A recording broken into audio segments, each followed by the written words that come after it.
सम्पूर्णलाई नमस्कार है। अभिवादन छ।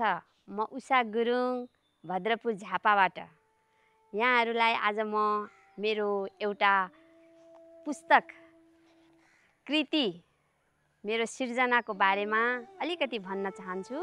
यो मैले सिर्जना विचारको बिस्कुन 2081 साल कार्तिक 30 गते लेखनाथ पुस्तकालयमा विमोचन गरेकी हुँ है।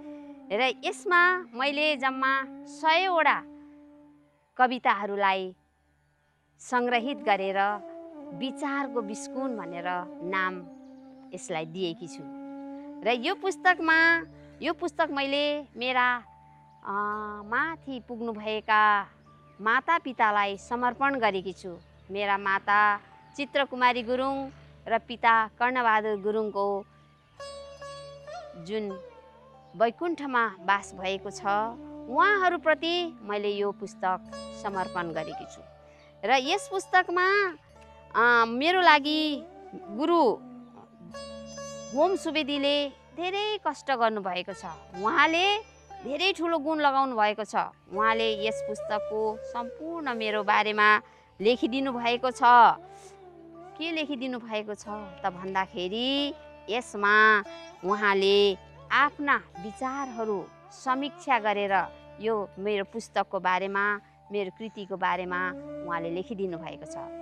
र मैले आफ्ना जुन एउटा भावनाहरूलाई विभिन्न सामाजिक सञ्जालहरूमा फिजाएर राखेको थिएँ।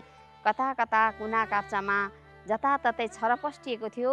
त्यो छरपस्टिएको विचारहरूलाई चाहिँ मैले सङ्ग्रहित गरेर एउटा पुस्तक निर्माण गर्ने, यसको लागि चाहिँ मलाई गुरुवर मेरो बाबा फलाहारी श्री प्रेम प्रसाद पोखरेलज्यूबाट पनि ठुलो योगदान प्राप्त भएको छ। उहाँले मलाई घचघचाएर तिमी यसरी दुनियाँ कविताहरू लेख्छौ, त्यसलाई सङ्ग्रह गरेर एउटा पुस्तक निकाल छोरी भनेर बारम्बार घचघचाइरहनु भएको हुनाले मैले उहाँको पनि एउटा वचनलाई एउटा मनन गरेर शिरोधार्य गरेर यो पुस्तकलाई जन्म दिएकी छु। र त्यसैले आज मैले यहाँ विभिन्न मेरा विचारका अनेकौं बेला बेलामा फुरेका जुन एउटा भावनाहरू हुन्छ त्यो भावनाहरूलाई सङ्कलन गरेर यसमा राख्ने प्रयास गरेकी छु। र यसबाट म एक दुईवटा कविता यहाँहरू समक्ष टक्र्याउन चाहन्छु है। यहाँहरूले अवश्य पनि सुनिदिनुहुन्छ होला, श्रवण गरिदिनुहुन्छ होला भन्ने मैले लिएकी छु है। अब मैले एउटा कविता को आफ्नो को पराई है, को आफ्नो को पराई शीर्षकको एउटा कविता वाचन गर्दैछु है। मान्छे केवल एक्लो हो, मान्छे केवल एक्लो हो, जन्मनु र मर्नु एक्लै हो। बीचको यात्रामा साथीसँगको भेट क्षणिक सम्बन्ध हो प्रत्येक। बीचको यात्रामा साथीहरूसँगको भेट क्षणिक सम्बन्ध हो प्रत्येक। नाना भाती कति हो कति साथी, रोजी रोजी खोजी खोजी सम्बन्ध गाँसी नाता समाती। माया मोह क्षणिक हो साथी, माया मोह क्षणिक हो साथी। तन मन धन बढ्छ कति मन है, तन मन धन बढ्छ कति जन। आफन्तको जमघट गन्थन, सँगमा जाने यहाँ कोही छैनन्। सदा यात्रा एक्लो छ है जान, सदा यात्रा एक्लो छ है जान। नपत्याउनेलाई यहाँ सत्य प्रमाण, नपत्याउनेलाई यहाँ सत्य प्रमाण। रगतको नाता पनि छैन है काम। खोइ आफन्त के गर्नु धनको रास, खोइ आफन्त के गर्नु धनको रास। बाँचे त ठिकै नबाँचे बेहाल छ लास, बाँचे त ठिकै नबाँचे बेहाल छ लास। महँगो जीवन पराई पोसाउने धन। काम छैन आज कसैलाई गरेको सेवा र मन, काम छैन आज कसैलाई सेवा गरेको गर या मन है। यो एउटा कविता भयो। अब अर्को म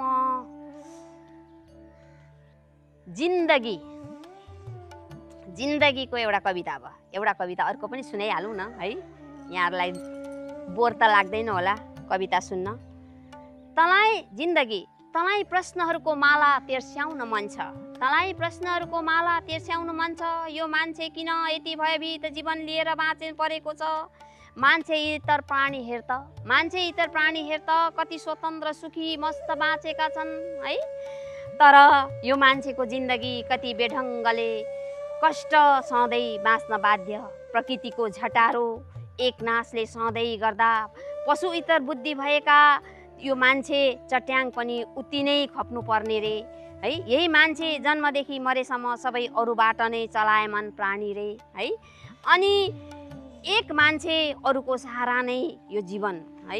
एक मान्छे छ तर सहारा अरूको नै हो यो जीवन।